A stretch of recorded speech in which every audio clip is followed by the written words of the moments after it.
We've talked about this in the past that many people will come in and the bulk of their money will be in a 401k. And as we see all these people right now retiring, we're in a thing right now called Peak 65. There's more people turning 65 this year than any other year in history. So there's a lot of people asking questions about Medicare and wondering what to do with their 401k. And according to this study that's in front of me, the advice on rolling their money from a 401k at their employer over to a personal IRA, that advice is up 150%. This is what everybody wants to know. So, Jay, why? Why would somebody take the money from your employer 401k that seems to be doing just fine and then move it into your own IRA that you have control over? What, apples to apples, what is the difference there? Yeah, when you sent me this article, it was really interesting to read because we have seen an uptick as well. Mm-hmm.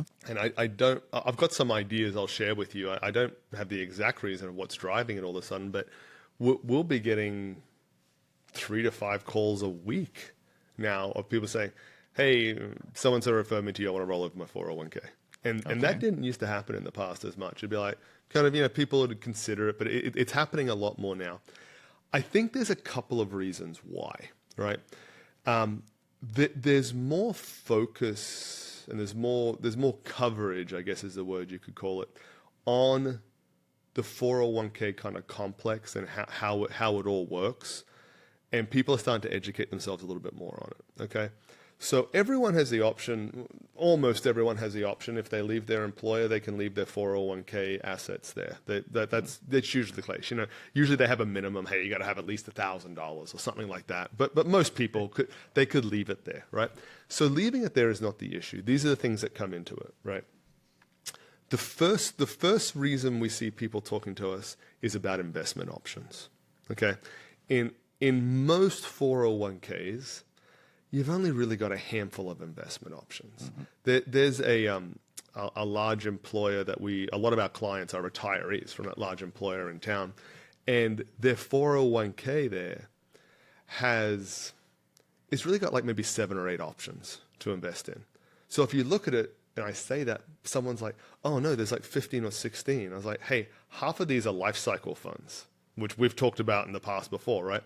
And the life cycle funds are just a mixture of the other funds that are in that account. So there's not more exposure, there's not more diversification there. And once you get into retirement, you need something that's a little bit more than all in the markets, hair on fire, aggressive, and doing nothing and being in cash, right? Like there's space in the middle there.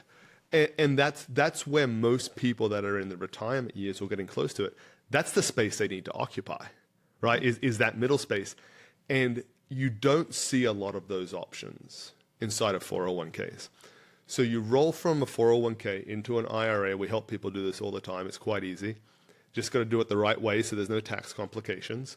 Mm-hmm. And your investment options go from whatever it is, 7 or 8 to multiple thousands of options that you can have, right? Far more customized, far more diversification that you can have if that's what you're looking for, which most people are, right? The second thing that I think combines with that is the lack of personal advice that you're going to get inside of that 401k, right? Mm-hmm. Look, all these big 401ks are going to have general Morningstar analysis or kind of, hey, if you're in this age range and yeah, we'll give you a free hour with one of our advisors and then you never see them again, right? Like people are looking for more, right? They want more personalization that's specific for them. And we've talked about costs before. There's costs for 401ks as well. You don't see them, right? But there's costs there involved. And if you're paying for something, okay, that's the way the economy works. We've all got to. You talked about having your loan service come in. Yeah, you got to pay for that. You want to go to the doctor? There's a copay for that. You want to go to the barber? There's a cost for that. Yes, but I need something in return for what I'm paying. Mm-hmm. And if you're in that 401k, you are paying fees somewhere in there. You might not see them, but you are. Okay, but what am I getting? Am I getting some customized personal help here? I'd say for most people that answer is no. Yeah, I've been in a 401k for 30 years. Not one time has an email come out and said, hey, we're going to go down to the lunchroom and we're all going to learn about our investments and what we can do with them. And the representative from Fidelity is here to answer your questions. Never has happened. Okay. Right. Now, let me ask another question about your 401k. If you work for this is my view of it. I don't know if I'm right or not. If you work for a big company with 100,000 employees and they have a 401k, I would think that because it's so big, they could keep fees down. If you work for a small employer and they have a 401k and you've got 25 employees or 50 or 100, the fees might be a little bit higher. Am I right with that? And if you put that money into your own IRA, are the fees lower?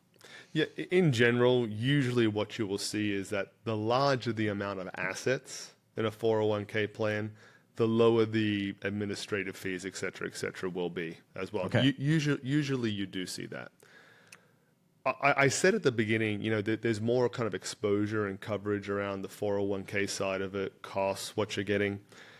Any of our listeners, I'd encourage them to go and Google 401, I don't know how to describe it exactly, but something like 401k plans being sued.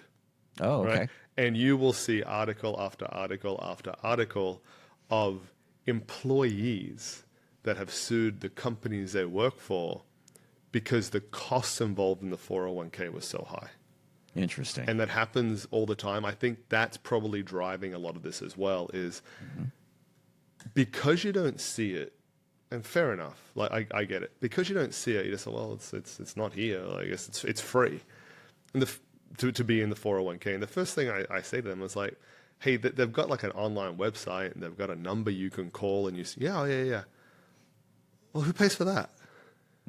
Right? Like, how is that being funded if it's free, if there's no cost to it? So kind of, connect the dots with that.